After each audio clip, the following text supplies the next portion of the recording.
driving, and I've only been in the car for about 9 hours today.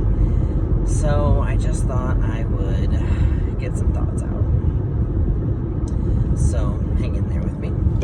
I'm driving out to see my parents. Tomorrow is my mom's birthday. She turned 66 years old. And unfortunately, it will be her last birthday that we get to celebrate together in person on Earth.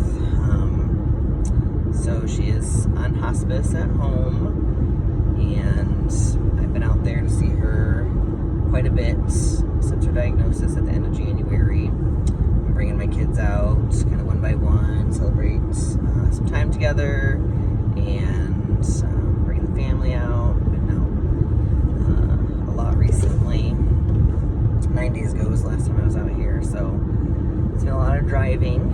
It's been a crazy 2021, not in the best way. But when I look back on some of my experiences, it's allowed me to do some observation about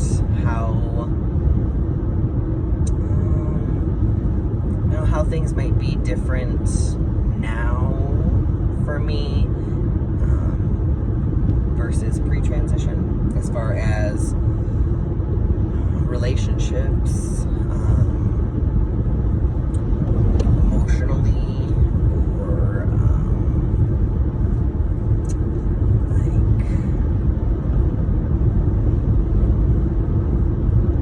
kind of in like that family sense, pre-transition to now. Transitioning at 32 years old is a lot of experience in a female body, and it's been interesting to observe lately. One of the things that's been different for me, I think, is definitely during this year, and probably just more recently, there's been, the start of the grieving process, and it's just been interesting to watch mostly my dad, my brother, and myself grieve together, because it just feels a little bit different than it did being female. Now, I don't think much has changed on my end. I still cry freely. I'm an emotional person, but I do have my times where I just kind of keep it in check, keep it inside. Maybe don't always share it so much, but I will definitely say, I don't know, maybe I have held back a little bit more than I used to. And I would say it feels like I do that more because of my environment doesn't feel very warm and fuzzy to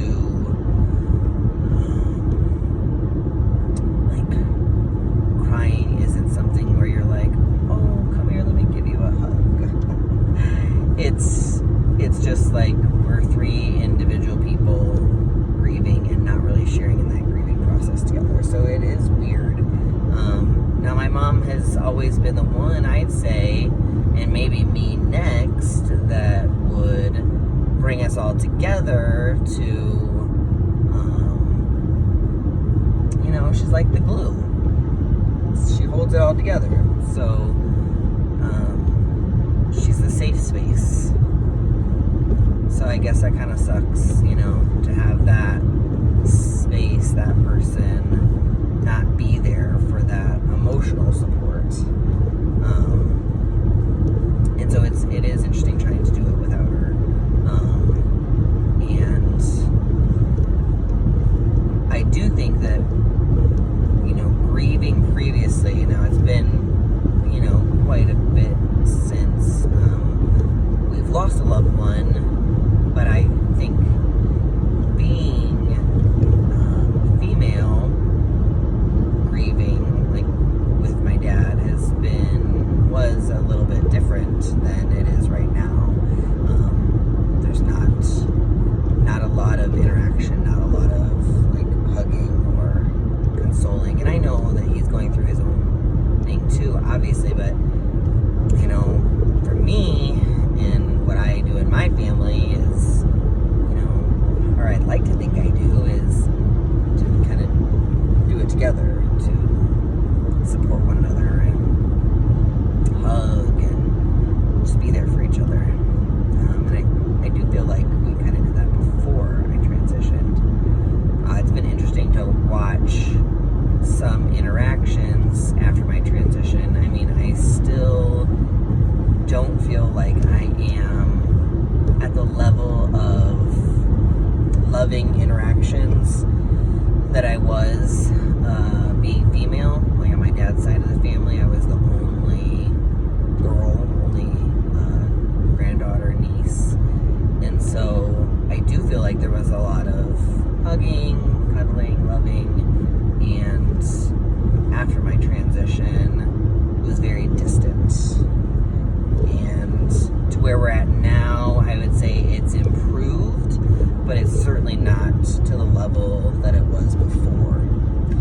Now, I don't see my family that often. So does age have something to do with that? Does it change when you age? I don't know. I don't think that it should.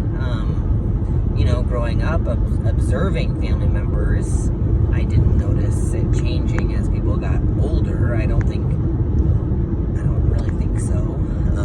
But I guess maybe with just not seeing people that often, I suppose it could change. It's interesting to think about what is social gender changes versus, I don't know, some other factors.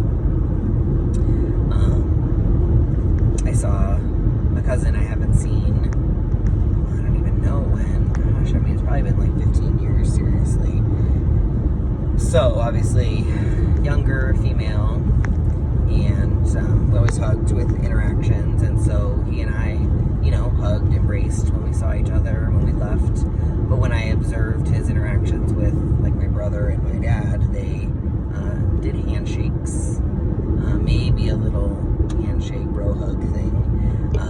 So that was interesting that didn't change, because I was curious when you don't see people that often, and then obviously to look very different than the last time you saw me. You know, what would it be like? But it really didn't change at all.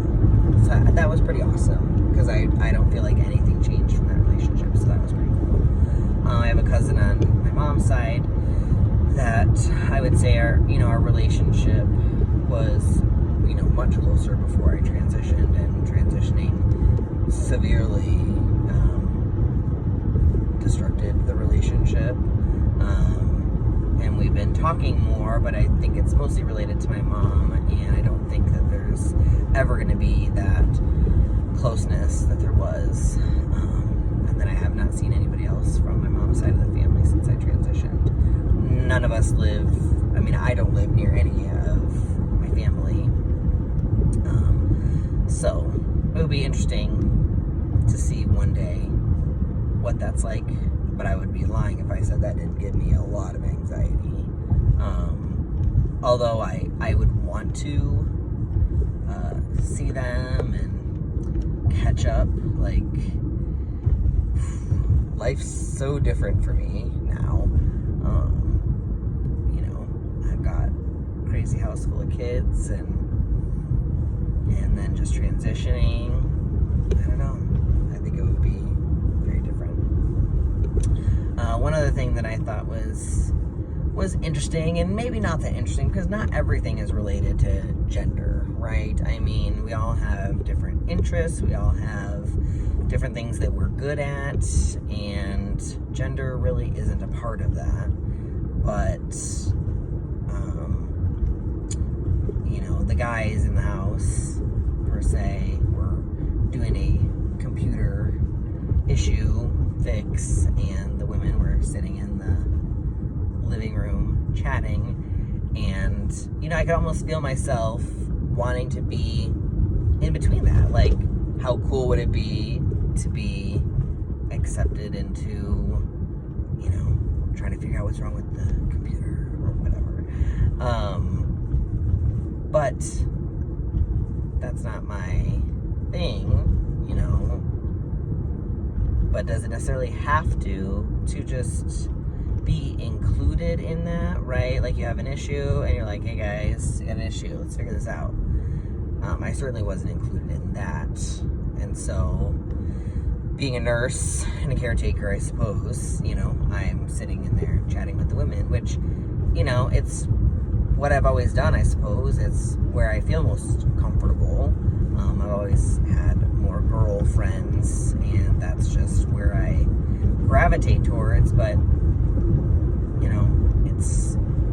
it's just interesting to kind of stand back and look at some of the things that you're like, oh, like, is this going to change? Will it change? I mean, it's hard for me sometimes because I'm not into sports. I don't follow our college football. It's just not my thing. I'm not going to do it just to be in the so sometimes it takes another guy who's like me, maybe a little bit more softer, caring, awkward, I don't know, for me to really click with and, kind of want to be around and chat with, maybe another dad, because young, single guys, like, we just don't have that much in common. So it's interesting because, of course, not everything is based on gender, but sometimes you'd like to be included, with the guys, even though it does feel a little awkward. Someday it may be nice to just be included. So it's interesting to see what sort of things have or haven't changed by transitioning. So yeah, I think that's mostly what's been on my mind. So I guess it just has a lot to do with social stuff and the gender differences in a transition. It's been interesting. I mean, it's neat to look back or sit back and just see, like, how things are different or not different. One thing that did happen when my mom was in the hospital, she had kind of an angry brain one day from her cancer, and I was kind of confused, and somebody, a practitioner, had asked, who do you have with you today? And when she got to me, she kind of looked at me, and we did have masks on, but she kind of stared at me, and so I said Christian, and she said, I know that, and then she said, that's my daughter. And it's hard because, like, at that second, you're like, oh my gosh. But I didn't say anything, and she moved on, and, it's like, for her in that moment, she wasn't wrong, right? I mean, if that was the last memory that she had in her brain, was of me being her daughter, it kind of made me sad for her. But it didn't upset me. I didn't feel like I was outed. And sometimes I wish I was just braver, because what I wanted to say was, you're not wrong. I mean, I did spend 32 years being your daughter, so you are absolutely right. But I didn't want to confuse her at the moment, if she really forgot. But it is also, I don't know if bittersweet is the word, or just sweet, that she still looks at me, not that she sees me as her daughter, because I know that that's not true, but that she still sees me for me. And I think that's what I took away from it, is that she still sees me for, this awesome human that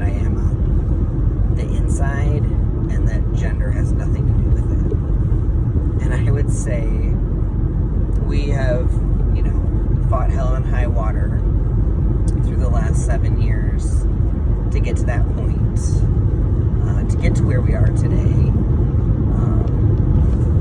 For her to just love and accept me for me. And I feel like in that moment, that's what she was telling me. And I think it's pretty incredible. I think that once you get past the initial, I want to transition, you know, this doesn't feel like me, I gotta come out, tell my family who accepts me, who doesn't, who supports me,